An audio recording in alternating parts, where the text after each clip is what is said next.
ที่แหละตั้งแต่ปฐมฌาน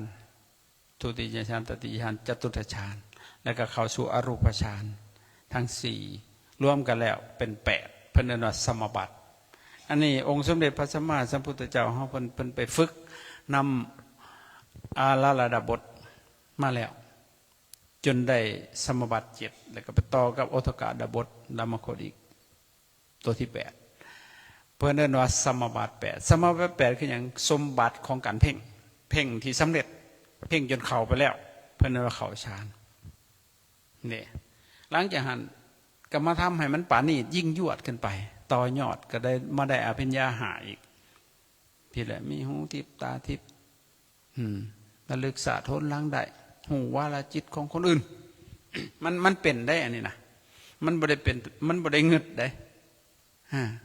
การที่ไปหูจิตคนอื่นบ่แม่นเรื่องแปลกเลยเพราะว่ามันละเอียดของจิตแนวคิดของคนมันเป็นเสียงเฮาบ่ได้เว้านะเฮาคิดแต่ว่ามันเป็นเสียงนะครับแต่ผู้คนจิตละเอียดเพิ่นได้ยินแนวคิดเฮานะเอาแล้วบาดนั่นแหละมันบ่เป็นเรื่องแปลกเฮาผู้คิดเฮาก็บ่ฮู้เรื่องเฮาบ่ได้เว้าเขาบ่ได้ยินสินะในการหลายๆอย่างที่มันเกิดขึ้นจากการเจริญสมาธินะเฮาผู้เขาบ่ถึงก็อัศจรรย์หรือว่าเงึดนะจริงๆบ่แม่นเรื่องเงึดเลยเป็นไปได้แต่ว่าผู้ละฮอดสามารถแยกกายเป็นเท่าใดผู้ก็ได้เพราะนั้นว่า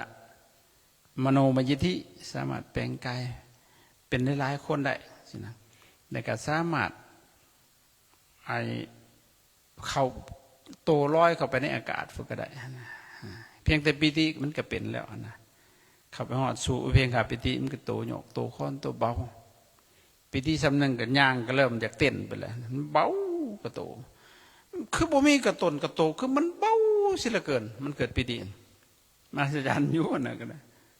นั่งอยู่ก็คือมันคือเป็นนุ่นนี่เขานั่งอยู่ในอันนี้รับตาไปก็คือว่ามันขึ้นวิทย์อันนี้แต่มันที่ขึ้นตายมันยังก็อยู่หม่องเก่ามันแหละมันเป็นสภาวะของจิตซื่อย่างไปในบุคงจักจุดแล้วไปเรื่อยๆแล้วมันชิวๆเลยแหละขั้นเกิดปิตินะโดยเฉพาะมหอดโอเพงขาปิติเอาแล้วตัวเบาตัวลอยแต่ตัวมันดีก็คือเป็นพลนาปิติมันสาบซ่านในจิตในใจในสบายหนุ่มนวลหน้าตาพ่องใสจิตหนุ่มนวลกายมันก็ละเอียดเลยเพราะนั้นเจริญเนี่ยมันได้สมาธิเนี่ยมันได้สมาธิมันเศร้ามันมองจิตใจก็เศร้าซับซ้อนอยู่หงสารอยู่ทุกบาทเนี่ยทุกดึกหัวบาทเนี่ยคิดไปตัวที่ตัวเดียวนั่น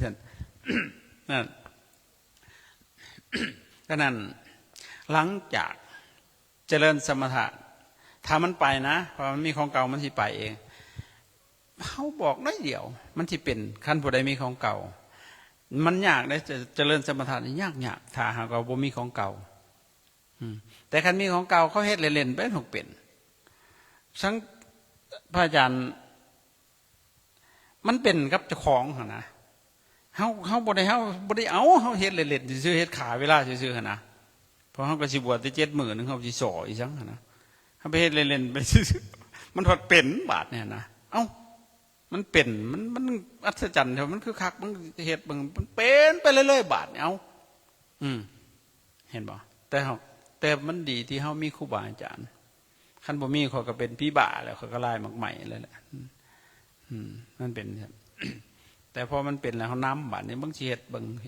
ไปจนทั้งที่สุดมันพุ่นแหละแล้วก็มันได้ศึกษาก็เข้าใจดีแต่เฮาบ่เป็นคนมิจฉาทิฏฐิ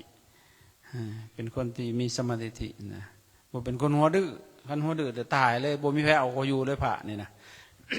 เพราะมันสิไปดูถูกคนผู้สอนพุ่นน่ะ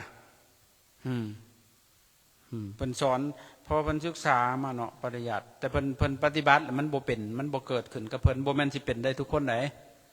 ลางเทื่อเพิ่นจบมาฮอดปริญญาเก่าเพิ่นมานั่งสมาธิเพิ่นยังบ่ได้พอฮอดสมาธิก็มี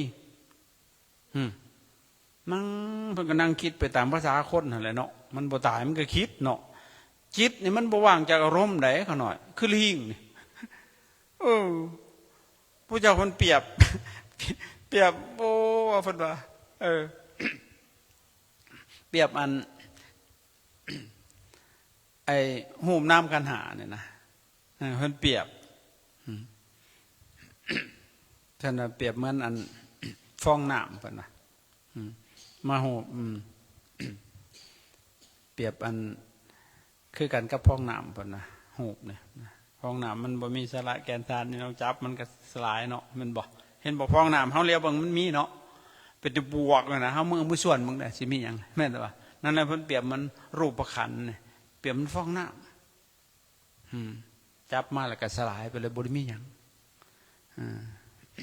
มันเปรียบเวทนาขันธ์นี่มันเนี่ยคือกันกับตอมน้ำนะน้ำมันหยดมันก็บ่ได้มีหยังสลายไปเลยนั่นเปรียบเป็นสัญญาขันธ์อีกเหมือนกันกับพยาบแดดปันคนนะพยาบแดดมันหายไปเลยบ่มีหยังแม่นแต่ว่าเขาเลี้ยวเห็นคือเป็นตัวเป็นตนได้แดดถึงเขานอนเขาเลี้ยวไปปุ๊บไปมันบ่ได้มีหยังได้แม่นแต่ว่าฮะเนี่ยเปรียบสังขารขันธ์คือกันกับต้นกล้วยเพิ่นว่าอ้าวต้นกล้วยมันก็บ่ได้มีหยังเนี่ยบ่ได้มีแกนมีหยังในฟันไปหาจังได๋ก็บ่มีหยังเลยแม่นแต่เปรียบวิญญาณขันธ์เหมือนนักมายากลเพิ่นว่าตัววิญญาณแหละมันคิดมันจับอารมณ์อยู่ตลอดบ่มีว่างเลยเข้าใจป่ะคือลิงมันเข้าไปป่าโหนต้นนั่นต้นปั๊บอยู่หั่นแหละเฮาคันเฮาบ่มีหลักยึดบ่มีแนวผูกเป็นบ้าเลยกับจิตนี่นะคิดมีแต่คิดเอาปานเพิ่นสิตัดสรู้น้ำคิดแม่นแต่ว่าอันปัญญาน่ะมันบ่ได้แม่นคิดนั่นน่ะได้ปัญญานะครับแต่ว่าปัญญาหูทันปัจจุบันธรรมปัจจุบันอารมณ์ครับแต่ว่าอันตัวปัญญาที่สำเร็จไปสู่กิเลสนะมันเป็นตัวคิดตัวไปทุกมันนั่นเลยมันลายหมากใหม่เนี่ยนะมันขันสัญญาชื่อๆนะแค่เดียว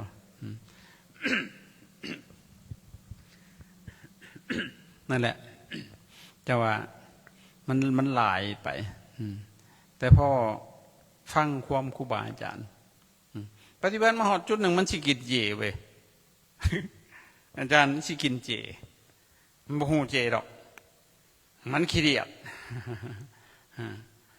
มันสิหักสิออกมันเลยเห็นอย่างก็ได้เดี๋ยวเห็นคนกันยังหักสิออกขี้เดียดเขาเจ้าของเอาที่มันเกิดขึ้นกับจิตน่ะบ่ได้ไปเบิ่งอสุภะสุภะยังดอกเบิ่งลมหันใจซื่อๆแล้วมันออกเป็นเองมันเอาที่หักแตกหักแตนออกหักไล่เพียไล่บีออกมีแต่ลมหักกระคมบ่กินหยังข้าวเม้นเห็นยังก็เป็นเลือดเป็นน้องไปบัดเลยในตาเขาเห็นนะมันเป็นอย่างนั้นความรู้สึกกันแต่จริงๆมันก็บ่ได้เป็นหนังแต่มันเป็นเฉพาะของจิตซื่อๆเข้าใจป่ะเพิ่นก็บอกอย่าไปเฮ็ดนั่นมันสิเลี้ยงยากเพิ่นบ่อยากหายเด้เพิ่นบ่เป็นคือเฮาสิได้เพิ่นเว้าซื่อๆนะเฮาไปดูเพิ่นอีกบาดนี่ก็แต่บ่หั่นน่ะมันปานนั้นแต่ว่าเฮาเป็นคนวางง่ายซื่อเพิ่นเป็นครูบาอาจารย์เพิ่นก็วางดีเอาเฮ็ดตามเพิ่นอดกัดแก้วยุมก้นเอาบัดสุดท้ายมันก็คายออกก็สู่ภาวะปกติมันสิมีหยังเพราะเพิ่นมีวิชาการอยู่อันตรายได้พวกปฏิบัตินี่พวกบ่มีวิชาการนะลายมักไหม้เลยแหละคันมีปริยัติที่แหนนบาดเฮาก็ต้องฮู้นั่นก่อนสิไปสู่ความดับทุกข์มันเป็นจังไดพระพุทธเจ้าเพิ่นให้เฮาเห็นอีหยังสัมมาทิฏฐิเบื้องต้นสัมมาทิฏฐิขันโลกุตระสัมมาทิฏฐิเห็นอริยสัจเห็นทุกข์เห็นให้กระทุกข์ความดับทุกข์ของท่านออกจากทุกข์ปฏิบัติธรรมเพื่อจะเห็นทุกข์ได้พวกเราเห็นเลยบอกนั่งน้อยหนึ่งวุ่นนั้นหนึ่งเศร้าเลยเจ็บขาปวดแข้งนี้แล้วโอ้ยหาบแล้วนากาโหติสัตตโมนาภโสปัทวิงยาถาห่างไกลจากพระธรรมเหมือนฟ้ากับดินอันนั้นสิเป็นนั่งอยากเฉยๆอยู่สบายนะฉันสิมาปฏิบัติหาจะแตกอย่างก็นอนอยู่เพื่อนพวกเราอันนี้พอทุกข์น้อยหนึ่งสิตายเขาแล้วบาดเนี่ยมันฝากตายคนไหนทุกข์นะหลวงพ่อใหญ่ทุกข์นอนผับต่ำมับอยู่ทุกข์บุ้งสาเหตุมันปุ้ยเมื่อตากระทุกพับตาทุกข์ไปบัดเลยมันทุกข์มันต้องมาอีก3-4 เทื่อพุ่น เห็นบ่ก็อริยสัจคือทุกข์นั่นแหละเป็นสิ่งที่ควรกำหนดหู้เฮากำหนดหู้ได้แล้วดังนี้พระกสูตรกันนะหกบ่พอจักเทื่อมันที่พ้นทุกข์ได้จังไดล่ะเอาดีๆได้อย่าพักกันลายถ้าเดี๋ยวคอยทุกข์ก็จะฆ่าตัวตายพุ่นน่ะมันคิดว่าตายเลยรับทุกข์แล้วก็มันจะฆ่าตัวตายคอยอยู่ซื่อๆก็ทุกข์ปฏิบัติธรรมนี้ผัดสุขขนาดสุขจนบ่มีแนวสิเว้ามีแต่สุขไปอยู่ใส่ก็สุขเห็นหมาก็ยิ้มใส่เห็นต้นสุขซะเหลือเกินสุขขะนันตลังทุกขังความทุกข์มันซ่อนอยู่ในหันเฮาบ่เห็นเฮาบ่ฮู้บ่มีวิชาการเด้ทุกขะนันตลังสุขขังอีกความทุกข์มันซ่อนความสุขไว้อยู่หั่นน่ะความร้อนมันก็ซ่อนเย็นไว้อยู่ความเย็นซ่อนความร้อนไว้ในหันเฮาบ่ฮู้เห็นบ่ จังว่ามันนั่นเด้ปฏิบัติถ้าเฮาเป็นผู้หัวดื้อบ่มีวิชาการเป๊ะเลยแหละเสียบร้อยเสียศูนย์เลยแต่ว่าพอผ่านกระบวนการซุ่มนั้นมาอุ้ยขอบใจครูบาอาจารย์ขอบใจผู้เพิ่นเขียนรจนาพระธรรมวินัยพระไตรปิฎกไว้เพิ่นปาที่ตัวจิตของเพิ่นเนาะเปี่ยมด้วยเมตตานะเข้าใจบ่ก็เลยว่ามีความซาบซึ้งมันเฮ็ดเองบัดนี่บ่มีให้บอกดอกมันก็เฮ็ดของมันนั่นแหละนั่นแหละเพราะเฮาต้องฝึกจนมีวิหารธรรมเพราะเฮาจังสิไปเองได้นะคันจำอันนี้นะว่าเมื่ออยู่ผู้เดียวเชิญเพิ่นสิเฮ็ดอันนี้เนี่ยคู่ซุ่มนี่ง่ายทวนนั่นแหละเนี่ยเบาดอกมันแม่นบ่หลวงพี่เฮ็ดอยู่ดอกเมื่อทมิตรนั่งพอมันคือจังหน่อยก็สมควรเก็บเวลาแล้วแอปแม่ออกซุ่มนี่คือกันแต่ลายหั่นแหละคันเพิ่นปฏิบัติเพิ่นพบสุขเพิ่นสินิ่งเพิ่นสิเว้าหยังเพิ่นสิคิดเว้านั่นสิบ่ผิดหูหมู่บ่เป็นประโยชน์สิ่งใดบ่เป็นประโยชน์สิบ่เว้าเลยนั่งหัวยุ่มอยู่ไม่มีฉันได้บางคนมีแต่อยากสอนเพิ่นน่ะแท้แล้วตัวของก็ยังสอนตัวเองบ่ได้ยังอยากหายังโกรธยังสารพัดอยู่เศร้าสอนตัวเองหั่นมันหน่ายทีนี้เขาได้สมาธิสมมติว่ามันเลือกเองนะเขามีของเก่ามันสิไปอย่างฉันจริงๆแล้วการเจริญวิปัสสนาเนี่ยมันบ่ได้ใส่หลายโบถึงขันว่าเขาไปฮอดฌานก็ได้เพียงแต่ขันสมาธิรุ่นอุปจารสมาธิซ้ำนี่ก็เจริญได้แต่ว่ามันกสิแตกต่างกันผู้ใดมีสมาธิที่แน่นเขาสิพิจารณาอีหยังได้ง่ายกว่าเฮาคือกันกับผ่าลายๆเฮาจับมาแกว่งเฮาบ่เห็นดอกบ่เห็นชัดแต่ถ้าเขาจับยึ่งไว้บ่อยมันติ่งนี่มันสิเห็นแจ้งกว่าคมกว่ามันเป็นจังซั่นมันได้เปรียบอยู่หั่นเพราะมันมีฐาน ในทางของวิปัสสนาแท้ๆเบิ่นว่าอาตปิสัมปัชโนสติมาวิเนยะโลเกอภิชาโทมนัสสังอาตปิคือมีความเพียรเอามันบ่มีสมาธิบ่มีเครื่องเลี้ยงใจมันสิเพียรได้จังได๋ล่ะบัดลอยเบิดแม่นแต่ว่าง่ายบ่มีกำลังสมถะนี่เป็นกำลังได้วิปัสสนาเป็นอาวุธสมมุติมีอาวุธอยู่บ่มีแฮงสิผ้ามีผ้าสิพันก็บ่มีแฮงพันได้ซะแล้วซะหมอนึงผัดมีแฮงผัดบ่มีอาวุธแล่นต่ำเอามันก็บ่ได้แม่นแต่ว่ามันต้องไปเคียงคู่กันเข้าใจบ่สมถะกับวิปัสสนาบางคนสมถะเพิ่นว่าบ่ต้องย่านดอกทะก็ขอย่านแต่อุปโตปทะย่านบ่ได้ทั้งสองหั่นดอกติดสมถะสิไปเกิดเป็นพรหมให้มันเป็นกลัวใครกลัวจะตกนรกตัวแม่นแต่ว่าให้มันได้เถอะให้จิตมันสงบซะก่อนจังว่ากันอันนั้นน่ะบ่ต้องย่านไปก่อนถ้ามีสมาธิมันก็ได้เปรียบจิตมันนิ่งเด้การเจริญวิปัสสนาเนี่ยมีอยู่6 หมวดตั้งแต่ปีแหละพิจารณาขันธ์5อัญญตนะ12ธาตุ18อินทรีย์22อริยสัจ4ปฏิจจสมุปบาทอันนี้คือแนวทางของปัญญาล้วนเบื้องต้นตอนมาหูนามขันธ์5เนี่ยชัดเจนเลย ให้ละเอียดวกวนอยู่นี่ในไหวพระเศร้าสังเกตดูป่ะพันธิตอกย่ำตัวนี้พระอาจารย์มักที่สุดเลยไหวพระเศร้านะมันรู้สึกว่ามันมีความสุขฟังจิตคอยตามโอ้ยเนาะสรุปแล้วผัดว่ามาว่าอุปทานขันธ์หาเป็นตัวทุกข์หู้บอกอุปทานคืออย่างอุปทานอุปะเข้าไปอาธนายึดถือแบกเทินเอาใจนี่นะว่าเป็นตัวกูของกูนั่นแหละคืออุปทานก่อนสิอุปทานน่ะก็มันมาจากความโมหูหันแล้วผู้ได้มุนแต่ปฏิจจสมุปบาทนั่นแหละอวิชชาบวิชาหูบอกหูบ่หูในที่นี้คือบ่แม่นบ่หูยังเลยได้มันบ่หูตรงเฉพาะความเป็นจริงเนื้อแท้ของมันนะเข้าใจป่ะมันเลยมันกระปรุงแต่งไปตามที่มันหูหับหูมาแหละเข้าใจป่ะมันหูพิษคือกันกับคนหนึ่งเนาะสมมติไม่ออกอยู่กับผัวมีคนมาเว้ากันนั่งผัวเจ้านะมันไปหาอีอันนั้นได้ป่ะฉันบานปฏิจจสมุปบาทบานมุนเลยได้บาทเนี่ยอวิชชาได้ความโมหูจริงขนาดขึ้นแล้วท่านในกิเลสขึ้นแล้วสังขารละขันปรุงเลยโอ้กูว่าอยู่มือนะมันกับโบมาตรงมือนะก็ไปแล้วมันปรุงเลยบาทนะมันหูพิษเด้นั่นแหละเพื่อนว่าอวิชชาปัจจยาอวิชชาสังขารปัจจยามันหมุนขนาดเขาจะเวลาสูตรคือนกนี่แต่เพื่อนบริเข้าใจเนื้อแท้ที่มันเป็นนะเขาจะมาทั้งเฉพาะของจิตเลยบ่แม่นสูตรชื่ออะไรสิบรรลุธรรมนี่บ่แม่นมันต้องเข้าไปถึงสังขารก็ปุ้น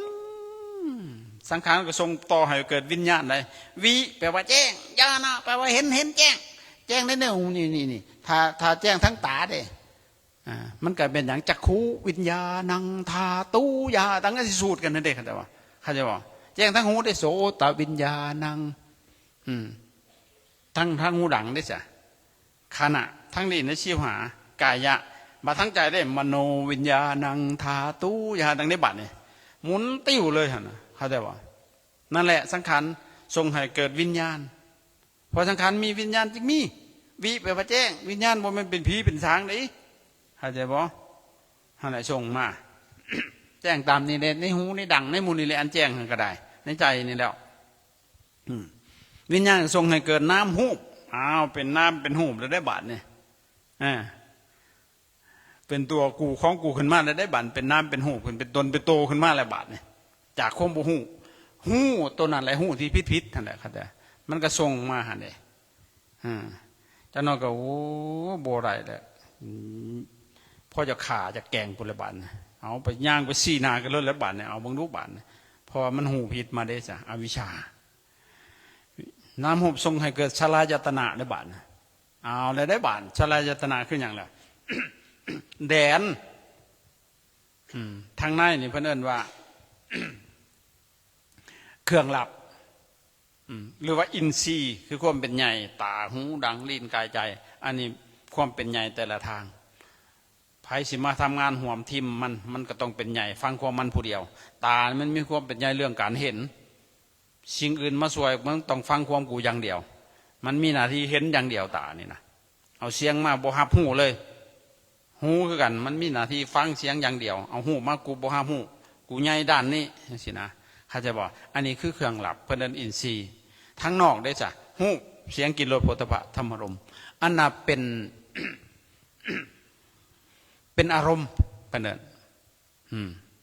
ทั้งนอกนะทั้งในเป็นอินทรีย์ทั้งนอกเป็นอารมณ์มากระทบกันเพื่อนผัสสะเขาจะบอกกระทบกันผัสสะต่อให้เกิดเวทนาที่ตบานพอใจบานเอาสุขเวทนา3อย่างเกิดขึ้นเลยถ้าสุขถ้าเพิ่นพอใจเพิ่นสุขเวทนาโอ้ยคักได้อ้อยอิงในหันได้บัดเข้าใจบ่ถ้าบ่พอใจทุกข์บาดนี่ทุกขเวทนาหนึ่งอีกบาดนี่ซื่อๆอยู่ว่ายังก็เฉยๆเติดเลยอันนั้นก็เป็นเวทนาคือกันได้หั่นน่ะอสุขมาทุกขาตัวนั้นก็ได้หั่นแหละเวทนาก็ส่งให้เกิดตัณหาแล้วบัดตัณหาคือความอยากกามตัณหาภวตัณหาวิภวตัณหา3เกิดขึ้นอีกบาดนี่เห็นบ่ถ้าพอใจก็ไข่หาบาดในอารมณ์ตัวนั้นเพื่อนน่ะกามตัณหากามนั่นคืออารมณ์ ใครอยากมันใครอยากในอารมณ์หูเสียงกิโลพุทธปธรรมารมณ์ต่อมาอีก ภาวะตัณหาตัณหาในความมีความเป็นโอ้ยอยากเห็นอีกเด้อยากพออีกเด้อยากต้องการทิ้งต่อมาอีกวิภาวะตัณหาตัณหาในความบ่มีบ่เป็นคอยบ่อยากเห็นบ่อยากพอสิ่งนี้ทุกอีกตัณหาก็เลยเกิดอุปทานบานอุปะเข้าไปอาธนายึดถือเสียใจเห็นบ่เห็นบ่อุปทานกลายเป็นภพชาติชรามรณะทุกข์โทมนัสอุปาญาตจบเกิดขึ้นไหมหมุนอยู่หันเพราะอย่างเพราะอวิชชาความบ่รู้นะเห็นบ่เอาว่าหลัดไปเลยบาดทีนี้มาพิจารณาขันธ์หาพี่หูนามขันธ์หาแยกออกไปเลยขันธ์แปลหมวดหมู่กลุ่มกองแยกออกไปหากองจนพูนอยู่หันกองที่หนึ่งกองรูปประขันธ์มีอย่างแน่ธาตุ4อย่างจริงๆมีธาตุ6ดอกอโปเตโชวายโยปฏิบิงอากาศธาตุวิญญาณธาตุอันนั้นกองรูปชนิดกองน้ำได้บัดมีอีก4กองมีเวทนาขันธ์เวทนาเสวยอารมณ์ฮะนะสุขทุกข์บ่สุขบ่ทุกข์ต่อมากองสัญญาภาคส่วนเก็บข้อมูลแล้วตัวนี้นะสัญญาขันธ์สัญญาคืออย่างความจำได้หมายหู้ จริงๆแล้วหมายหู้หมายจำมาแหละไม่คิดเสียหลายแต่จำได้หมายหู้หมายหู้เรียกว่าหมายจำขั้นบ่หมายมันบ่จืดหรอกเห็นบอกผัวเจ้าจื้อคักปันหยังผ่าจิกหัวยังจื้อเป็นหยังมันหมายไว้เบิดตากับไม้หูเสียงกินไม้เบิดทุกอย่างหูเลยขั้นบ่ไม้บ่หูคือเกิบในชื่อมาครูชี้เดียวกันนี่มันสิจื้อจะบอกขั้นบ่ไม้ไว้นะพอเฮาไม้เลิกเสียละเกินนะไม้ทางหูบางในเสียงห้องเสียงโอ้หมาตัวนี้เพิ่นน่ะเห็นมาเฮาเสียงก็โอ้ไก่เพิ่นว่ามันไม้หูไว้เบิดเลยหั่นน่ะเสียงกี้จิ้งหรีดมันว่ามันไม้หูเบิดเลยเขาจะบอกอันพวกนี้เนี่ยทำมาทั้งทุกทั้งเบิดเลยเขาจะบอกภาคส่วนเก็บข้อมูลเพิ่นน่ะสัญญาขันธ์ต่อมาอีกกองต่อมาอีกสังขารขันธ์ฝ่ายปรุงแต่งหมอนี่นะแต่งไปจัดให้เลยมันปรุงไปตามที่มันหูมาหั่นแหละเขาจะบอกหั่นแหละสังขารขันธ์ต่อมาวิญญาณขันธ์ตัวนี้พายฮับหูฮับทราบแล้วเปลี่ยนบ่มันคือตำรวจเขาจะบอกหั่นแหละสรุปรูปังอนัตตาหูบ่เป็นตัวตนแฮ่เฮาประเทศพิษเฮาว่าตัวเฮาอะไรก็เวทนาอนัตตาเวทนากับบ่แม่นตัวตนสัญญาอนัตตาสังขารอนัตตาวิญญาณอนัตตาวิญญาณกับบ่แม่นตัวตนรูปังอนิจจังหูกับบ่เที่ยงเอาเวทนาอนิจจาเวทนาบ่เที่ยงสัญญาสังขารวิญญาณบ่เที่ยงบ่แม่นตัวตนการอุปทานการไปยึดถือในสิ่งที่มันบ่มีตัวตนทุกบอกสิ่งใดบ่เที่ยงสิ่งนั้นแหละเป็นทุกข์สิ่งใดเป็นทุกข์สิ่งนั้นแหละบรรทับบ่ได้เป็นอนัตตามันบ่เป็นของเฮาคันของเฮาเฮาต้องบัญชาได้แม่นต่อมันบ่เป็นของเฮามันเป็นของมันจังซั่น แต่เฮาไปหลงไปยึดถือไปอุปทานนั่นแหละมันก็เลยทุกข์ปานเห็นบ่ นี่แหละเพิ่นจังไห้พิจารณาตัวนี้ให้เข้าใจละเอียดระหว่างขันธ์5และอายตนะ12พอมันกระทบกันทั้งในทั้งนอกนะเฮาหู้เลยตากระทบกับหู้เฉยๆหู้เฉยๆแต่เฮามันบ่เฉยๆภายนอกตาเสียกเสียเลยบาดนี่งามบ่ขี้ร้ายบ่ไปแล้วสังขารขันธ์ปรุงเลยหูได้ยินเสียงคือกันเป็นหลักของปฏิบัติเพิ่นว่าทิฏเถทิฏฐมตังสุเถสุตมตังได้ยินสัตว์ได้ยินได้เห็นสัตว์ได้เห็นได้ซบสัตว์ได้ซบได้สาบซื่ออย่าหายวิญญาณมันปรุงแต่งไปกำหนดหูเพิ่นเอิ้นว่าภาษาธรรมะเพิ่นเอิ้นญาตะปริญญากำหนดหูต่อมาตีละนะปริญญาหูยิ่งขึ้นไปอีกบัดที่หูว่ามันเป็นอีหยังจังต่อมาจึงปหานะปริญญามันมีแต่3ตัวนั่นเด้บ่แม่นตีเอกโทด็อกเตอร์บ่แม่นจังซั่นปัญญากำหนดหูซื่อๆบ่ได้ไปหูหยังสิได้ดอกในเชิงการปฏิบัตินี่เบิ่งลมหันใจเข้าหู หันแต่ออกหูมือภาษาธรรมะเป็นหูมือคิงคือกายหูมือความคือเวทนาหูมือใจหูมือจิตคือใจหูมือหูคือธรรมกายเวทนาจิตธรรมหูมือซื่อหันแต่เขาเน่ากับหูมือว่าเขาเน่าหันแต่ออกเน่ากับหูมือว่าออกเน่ามันคิดหูมือว่าคิดจุดนี่จับผูกหยักไว้ลมหันใจนี่นะเอาสติมันหยักใส่นี่อันนี้เฮาสิเบิ่งบ่เบิ่งเอาแม่พวกเจ้าเบิ่งพวกเจ้านับลมหายใจฮอดลอยเถื่ออยู่บ่ครับนั่งมือชื่อข้าวหนึ่งจักไปละบาดเนี่ยมันสิไปได้จังใดละบาดเนี่ยบัดหันก็คิดไปเรื่องนั้นเรื่องนี้โอ้ยคันคิดเอาได้สิมานั่งสมาธิฮะจะแตกยังนอนคิดเอาอยู่เพื่อนบุตัวนั่งเบิ่งลมหายใจนี่คิดก็ฮู้ว่าคิดมันก็ดับลงหันน่ะพอผู้ฮู้ว่าคิดกับผู้คิดน่ะผู้เดียวกันพระเจ้าฮู้อีหยังอีกบาดเนี่ยตัวเองคิดยังบ่ฮู้ว่าคิดตัวเองโกรธยังบ่ฮู้ว่าตัวเองโกรธอีกบาดเนี่ยมันที่มีปัญญาได้จังไดมันโง่ตัวน่ะปรุงแต่งซอยมันจำดีบ่ดีนะนี่ในหลักปฏิบัติมันจังสี่ครับแต่ว่าหายใจเข้าฮู้ซื่อมันสิเกิดญาณเพิ่นว่าเพิ่นตั้งชื่อมันที่สิดอกจริงๆแล้วมันบ่มีชื่อดอกแต่มันเป็นเฉพาะของจิตเบิ่งไปเบิ่งมาบาดมันสิเห็นความเกิดดับเพิ่นเอิ้นอุทธัพพยญาณบ่ฮู้ชื่อมันก็ได้ญาณญาณะไปฮู้ทัศนะเห็นฮู้เห็นตามเป็นเกิดความรู้สึกอย่างขึ้นมาเห็นความเกิดความดับของรูปของนามเข้าใจบ่หายใจเข้าหายใจออกมันเป็นเองมันตัวนี้บัดเนี่ยมันสิเห็นเขาแต่มันสิฮู้เฮาบ่ได้เป็นตาเฮาต่างเห็นมันเป็นของมันเองเข้าใจบ่นั่นแหละเฮ็ดทำทักษะอย่างนั้นเบิ่ง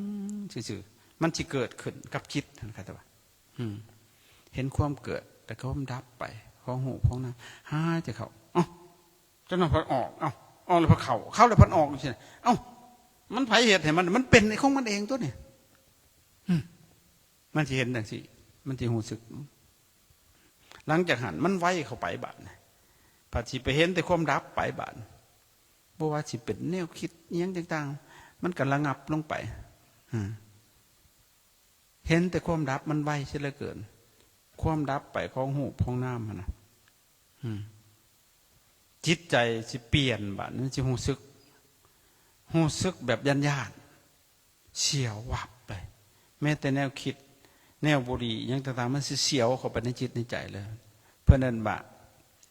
พังขญานเห็นความดับไปของนามของรูปฝ่ายเดียวบ่เห็นความเกิดมันไวเสียเหลือเกินนั่นเห็นมันเกิดขึ้นแล้วมันก็ดับไปอัญญากณทัญญะฟังเทศพระพุทธเจ้าน้อยเดียวบรรลุย้อนหยังสั่งสมบารมีมาพอแหละก็จนได้ฌานสมาบัติผู้ได้พวกชุมนะเจ้าสิว่ามันบ่ดีบ่สมถะจนได้ฌานสมาบัติอภิญญาหาพอได้ฟังพระพุทธเจ้าอยู่ที่ป่าอิสิปตนะมิคัญหญวัน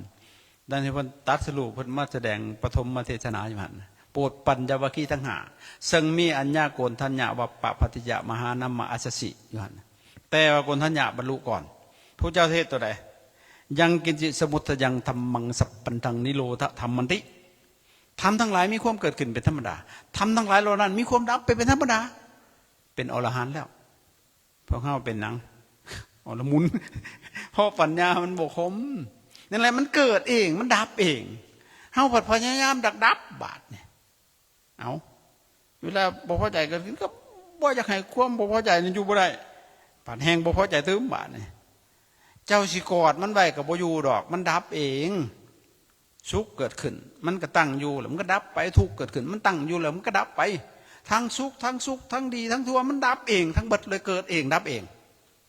บ่แม่นผู้ใดสิสร้างมันเกิดขึ้นแต่เฮาผัดบ่ได้เห็นดังนั้นอยากให้มันเป็นดังอยากปฏิบัติเอาแห่งทุกข์ต่อไปมันบ่เป็นดังอยากแล้วก็ทุกข์ภวตัณหาวิภวตัณหาจริงๆเฮาหน้าที่เฮามีแต่เบิ่งหูซื่อๆหูมันดับหูมันเกิดมันดับซื่อๆนะมันเป็นเองตัวนี้นะจังนั้นพระตะค่ายขึ้นจังนั้นพระเศร้าเนี่ยเศร้าเองบ่ได้เฮ็ดอีหยังนั่นแหละอุทธัพพยญาณญาณเกิดขึ้นแล้ว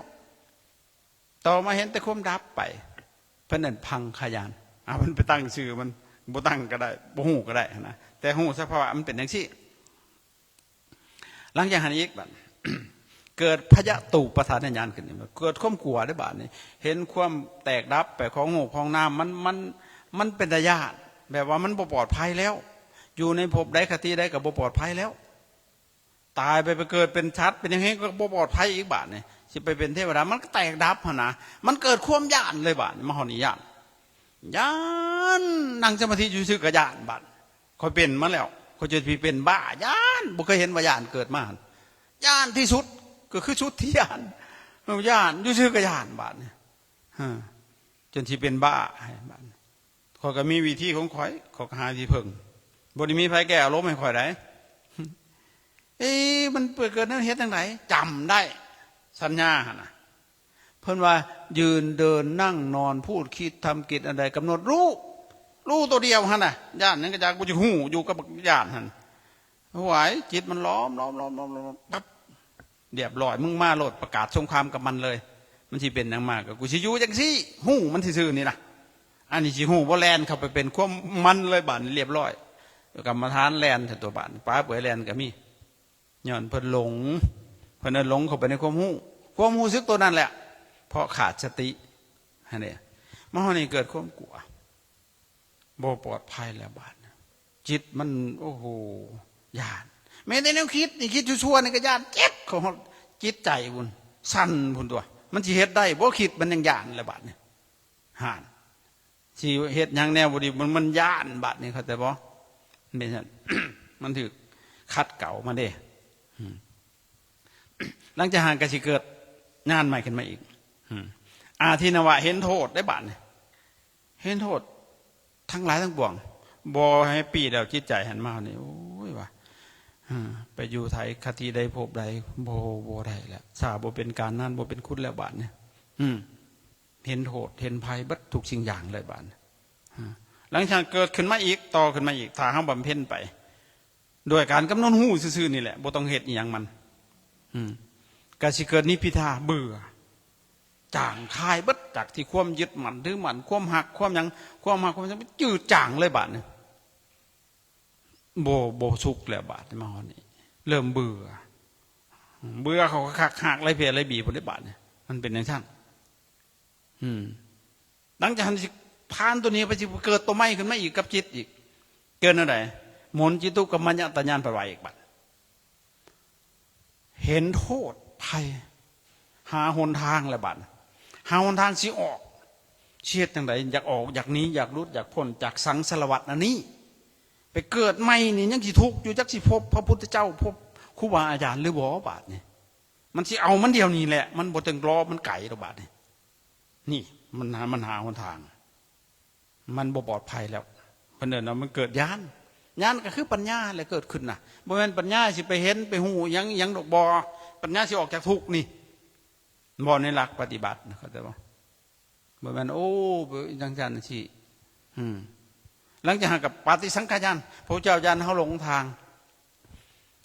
ให้เอาโหมน้ำขันหามาพิจารณาขึ้นอีกบาทนี่มาฮอดมันหาทางออกนี่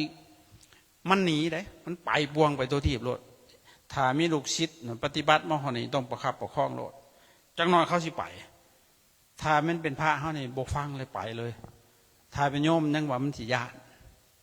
มันสิไปมันยังญาณเลยแต่เป็นพระเนี่ยโอ้มาหอนี่เบื่อหน่ายมันไปเลยมันคิดว่ามันถูกอยู่ในนี้จากนี้นะมันสิเท่าทุกจริงๆมันถูกอยู่ในจิตมันบ่ฮู้เข้าใจบ่คันมันเป็นจังซี่บาดยาสูไปใส่ให้นั่งอยู่หันเบิ้งพิจารณาไปมาในหูบน้ำคันหาเขาเนี่ยนะกลับคืนให้เห็นเป็นพระไตรลักษณ์ให้เห็นเป็นอนิจจังทุกขังอนัตตาเบิ้งทำนักษาถ้าว่าในหลักของเจริญอานาปานสติเพิ่นว่าอนิจจานุปัสสีอัสสะปัสสะสิสามิติสิกติภิกษุนั้นยอมทำในบันทึกสว่าเฮาเป็นผู้ตามเห็นความโบเทียงอยู่เป็นประจำหันจะออกหันจะเขาดังนี้มันสิเห็นมันโบเทียงมันเป็นเองความโบเทียงมันสิซ่อนทุกข์อยู่ทุกข์เพิ่มขึ้นมาเลยบาดนี่แหละจังสิยังเข้าสู่ อริยสัจสี่เพื่อนว่าเข้าสู่ปัญญาตัวใหม่เกิดขึ้นคือสังขารุปเปกขายานมันสิอนุโลมตามเลยบัดจิตสิบ่คอยยึดติดเลยปล่อยวางเลยบัดเบิ่งจิตมันสิดิ่งเข้าไปสู่มีไอ้มรรคผลนิพพานเป็นอารมณ์คืออยากหลุดพ้นนะแล้วให้เกิดปัญญาขึ้นมาใหม่อีกบัดสัจจานุโลมมิขยันสิเข้าไปสู่เห็นอริยสัจบัดเห็นทุกข์นั่นแหละเห็นว่าพอมาเห็นความบ่เที่ยงบัดสอนทุกข์อยู่จิตมันจะเกิดวิราคาคือจางคายบ่เอาหลังจากนั้นเกิดนิโรธาเกิดความดับบัดจังสิเกิดปฏินิสขาจิตจังสิสลัดมันต้องเห็นชุมนี้ปฏิบัตินะมันสิไปหูทิพตาทิพมีฤทธิ์มีเดชโหอลกาสัตโหติสัตธรรมโมนัมพโสปัตตบิงยถาห่างไกลจากฝ่ายธรรมเหมือนผ่ากับดินถ้าบ่เห็นอริยสัจสี่ปฏิบัติกระหูที่อริยสัจสี่คืออย่างทุกสมุทัยนิโรธมรรคพระพุทธเจ้าคงกระตอกย้ำมาห้าสิบไปเห็นยังระบาดขันเวนทุกอันนี้คือการเจริญวิปัสสนาในพระอาจารย์ว่าแบบรวบลัดมาเลยเพราะเป็นขอคิดแต่ว่าลักปฏิบัติถ้าสิว่าละเอียดก็ในลักของอานาปานสติรวมอยู่ในหันแหละมหาปฏิปฐานสี่ถ้ามีโอกาสเดี๋ยวสิว่าให้ฟังตั้งแต่ต้นจตุกะที่1หอดจตุกะที่4อานาปานสติ16ขั้นตอนตัวนั้นละเอียดที่สุดเลยแต่พระอาจารย์ว่านี่ด้วยประสบการณ์ด้วยที่มาว่าให้ฟังประสบการณ์ที่เขาปฏิบัติมาแล้วก็มีหลักวิชาการจับไปพร้อมคือปริยัติถ้าออกจากหันมันโบเมนมันลายเข้าใจบ่เอาซ้ำเนี่ยเนาะมันก็ที่เด็กก็ที่ได้กลับมาก็ขออนุโมทนา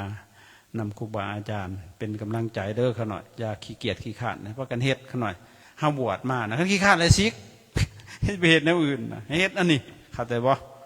ตั้งใจเพื่อบุญเฮามีนั่นสิได้พบได้เห็นธรรมะอันมันยิ่งขึ้นไปนะก็ขออำนาจบุญกุศลส่วนนี้จงได้มาล้อมรวมกันเป็นตบะเป็นเดชะเป็นพลปัจจัยเอื้ออำนวยทรงให้พวกเราท่านทั้งหลายจงได้ประสบพบผ่านแต่สิ่งที่ดีๆงามๆในชีวิตของตนให้เจริญไปด้วยสับยศแม่ติจิตมิตรภาพความมักความแพงความหักความอบอุ่นในครอบครัวในงานสารต่างงานและสังคมให้เจริญไปด้วยอริยสัจภายในจิตใจเจริญโดยศรัทธาเจริญโดยศีลเจริญโดยโชตะเจริญโดยจักขะเจริญโดยปัญญาอริยญาณธรรมนำตนให้พ้นจากกองทุกข์ในวัฏสงสารถึงสุขอันไปบูรณ์กล่าวคือมรรคผลพระนิพพานโดยทั่วกันทุกนามทุกท่านทุกคนเธอ